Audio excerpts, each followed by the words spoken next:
آسان درس قرآن نحمده ونصلي ونسلم على رسوله الكريم اما بعد فاعوذ بالله من الشيطان الرجيم بسم الله الرحمن الرحيم الحاقة ما الحاقة وما أدراك ما الحاقة یقینی طور پر واقع ہونے والی کیا ہے، اور تمہیں کیا معلوم کہ وہ یقینی طور پر واقع ہونے والی کیا ہے۔ سورہ حاقہ یہ مکہ مکرمہ میں نازل ہوئی اور اس سورت میں 2 رکوع اور 52 آیتیں ہیں۔ گزشتہ سورت جو ہم نے سماعت کی تھی سورہ قلم، اس میں بھی 2 رکوع اور 52 آیتیں تھیں۔ اس سورت میں بھی 2 رکوع 52 آیتیں ہیں۔ حاقہ اس سورت کا نام رکھنے کی وجہ، حاقہ کا معنی یہ ہے کہ قیامت کے جو نام ہیں اس میں سے ایک نام قیامت کا حاقہ بھی ہے، اور اس کا معنی ہے یقینی طور پر واقع ہونے والی۔ اور چونکہ اس سورت کو اسی نام کے ساتھ شروع کیا گیا، اس لیے اسے سورہ حاقہ بھی کہتے ہیں۔ پہلی 3 آیات میں، سب سے پہلی آیت میں اللہ تعالیٰ نے ارشاد فرمایا الحاقہ، یعنی یقینی طور پر واقع ہونے والی۔ اس سے مراد قیامت ہے، کیونکہ قیامت کا آنا درست اور ثابت ہے۔ اس کے آنے میں کوئی شک نہیں، بلکہ اس کا واقع ہونا یقینی اور قطعی ہے، اور اس میں وہ چیزیں ثابت ہو جائیں گی کہ جن کا دنیا میں انکار کیا جاتا ہے، جیسے مرنے کے بعد دوبارہ اٹھایا جانا، حساب اور جزا وغیرہ۔ اسی لیے اللہ تعالیٰ نے اس کا آغاز ہی اس انداز سے فرمایا کہ یقینی طور پر واقع ہونے والی۔ پھر اس قیامت کی عظمت اور بڑائی بیان کرنے کے لیے کہ قیامت کی عظمت یعنی وہ کیسا عظیم دن ہوگا، اور وہ کیسے اللہ تعالیٰ کی عظمتوں کو اس دن کھل کر لوگوں کے سامنے آ جائیں گی، تو پھر فرمایا وما الحاقہ، یعنی یقینی طور پر واقع ہونے والی کیا ہے۔ یعنی اس سے مراد یہ ہے کہ قیامت انتہائی عجیب بھی ہے اور عظیم الشان بھی ہے۔ پھر فرمایا وما ادراک ما الحاقہ، تمہیں کیا معلوم کہ وہ یقینی طور پر واقع ہونے والی کیا ہے۔ یعنی تم اس حقیقت کو نہیں جانتے، کیونکہ تم نے اس کا مشاہدہ نہیں کیا، اور نہ ہی اس میں موجود ہولناکیوں کو تم نے دیکھا ہے، اس کی دہشت، اس کی ہولناکیوں اور اس کی شدت فرمایا ایسی ہے کہ انسان کسی بھی طرح اس کا اندازہ نہیں لگا سکتا، اور نہ ہی کسی کی سوچ اس تک رسائی حاصل کر سکتی ہے۔ اسی لیے یہاں پر اللہ تعالیٰ نے اس آیت کریمہ میں یہ ارشاد فرمایا۔ اور علامہ اسماعیل حقی رحمۃ اللہ تعالیٰ علیہ، آپ اس مقام پر یہ بات بھی لکھتے ہیں کہ یہاں یہ احتمال بھی ہے کہ یہ بات دوسروں کو سنانے کے لیے نبی کریم صلی اللہ علیہ وسلم سے کہی گئی ہو، یعنی حضور لوگوں کو سنائیں کہ انہیں بتائیں کہ قیامت کیسی، اس دن کیسی دہشت بھی ہوگی اور قیامت کی کیسی ہولناکیاں ہوں گی۔ یہ انداز اللہ تعالیٰ نے اپنے محبوب کے ذریعے تاکہ آپ کی امت تک یہ پیغام پہنچے۔ پھر آگے سنیے کیا فرمایا کذبت ثمود وعاد بالقارعہ فاما ثمود فاہلکوا بالطاغیہ واما عاد فاہلکوا بريح صرصر عاتیہ۔ سمود اور عاد نے دلوں کو دہلا دینے والی کو جھٹلایا، اور تو قوم سمود کے لوگ تو حد سے گزری ہوئی چنگار سے ہلاک ہو گئے، اور عاد کے لوگ تو وہ نہایت سخت گرجتی آندھی سے ہلاک کیے گئے۔ اس سے پہلی 3 آیات میں قیامت کی ہولناکی اور شدت کو بیان کیا۔ اب یہاں سے سابقہ امتوں کے ان لوگوں کا انجام اللہ تعالیٰ نے بیان کیا کہ جنہوں نے قیامت کو جھٹلایا، تاکہ کفار مکہ نصیحت حاصل کریں اور قیامت کو جھٹلانے والوں کا انجام سن کر سمجھ کر اپنے آپ کو اس سے ڈریں اور اپنے انجام کی فکر کریں۔ چنانچہ ان 3 آیات میں اللہ رب العالمین نے جو ارشاد فرمایا اس کا مختصر خلاصہ یہ ہے کہ حضرت صالح علیہ السلام کی قوم سمود نے اور حضرت ہود علیہ السلام کی قوم عاد نے فرمایا کہ طرح طرح کی دہشتوں اور ہولناکیوں سے دلوں کو دہلا دینے والی قیامت کو جھٹلایا۔ جب حضرت صالح علیہ السلام نے حضرت ہود علیہ السلام نے اپنی قوم کو بھی قیامت کے بارے میں بتایا کہ قیامت کیسی دہشت ناک ہوگی، کیسی اس کی ہولناکیاں ہوں گی، اس کے انجام سے ڈرایا، تو انہوں نے بھی قیامت کو جھٹلا دیا۔ تو ان کے ویسے تو دیگر جرائم بھی تھے، ان کے تمام جرائم کے ساتھ ساتھ فرمایا کہ اس جرم کی وجہ سے بھی کہ جو انہوں نے قیامت کا انکار کیا، اللہ فرماتا ہے قوم سمود کے لوگ تو شدت میں حد سے گزری ہوئے چنگار یعنی سخت ہولناک آواز سے ہلاک کر دیے گئے، اور عاد کے لوگ فرمایا انتہائی سخت گرجتی آندھی سے ہلاک کر دیے گئے، اور وہ لوگ اپنی قوت اور طاقت کے باوجود فرمایا کہ اس آندھی کو روک نہ سکے جو عذاب بن کر ان کے اوپر آئی۔ ان کے پاس طاقت بھی تھی، قوت بھی اللہ نے انہیں دی تھی، لیکن جب اللہ کا عذاب آتا ہے تو پھر کوئی طاقت کوئی قوت بچا نہیں سکتی۔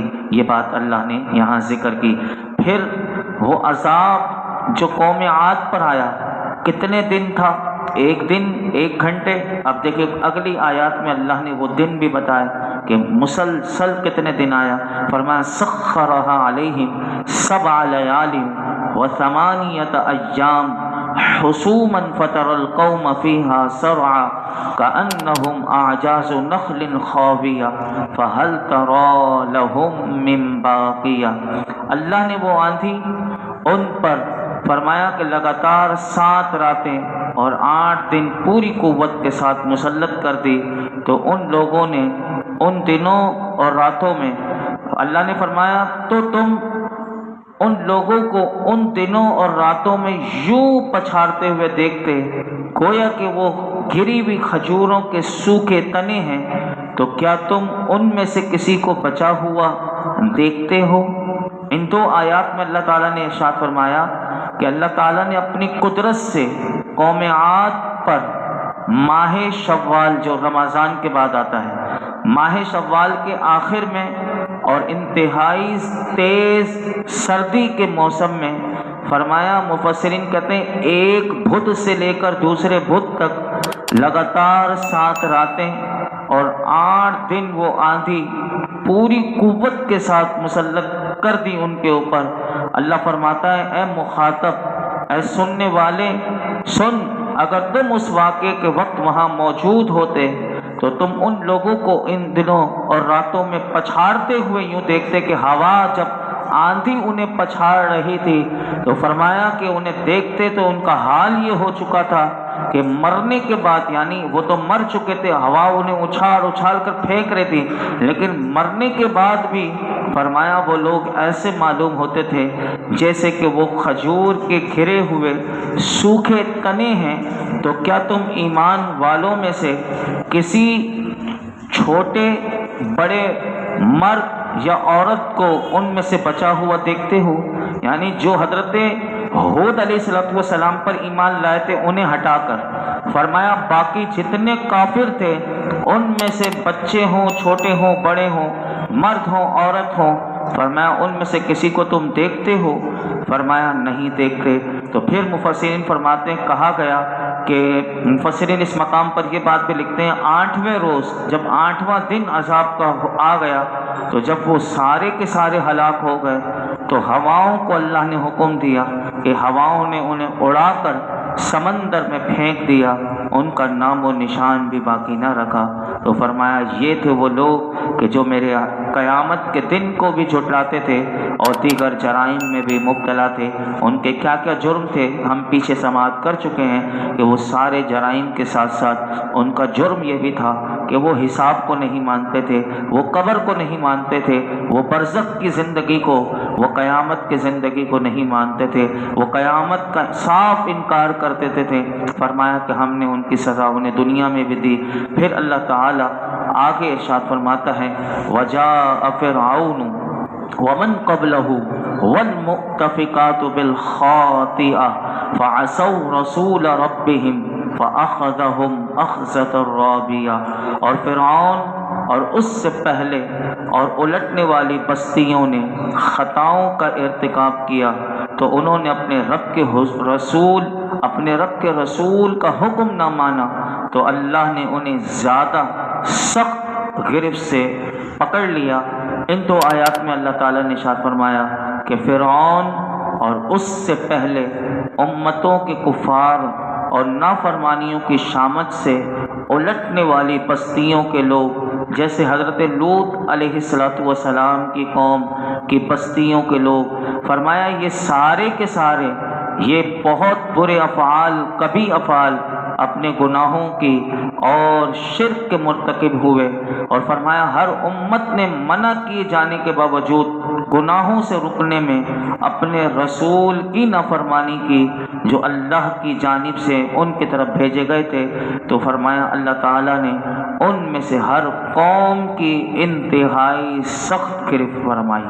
اب یہ ہمارے لیے بھی سمجھنے کے لیے بہت بڑا مقام ہے کہ جتنی قومیں تھیں جب انہوں نے رسول کی نافرمانیاں کی، رسول جو پیغام لے کر آئے اس پیغام کو نہ مانا اور اپنے گناہوں پر ڈٹے رہے، تو اللہ فرماتا ہے کہ جتنی قومیں تھیں ہم نے سب قوموں کی انتہائی سخت گرفت فرمائی۔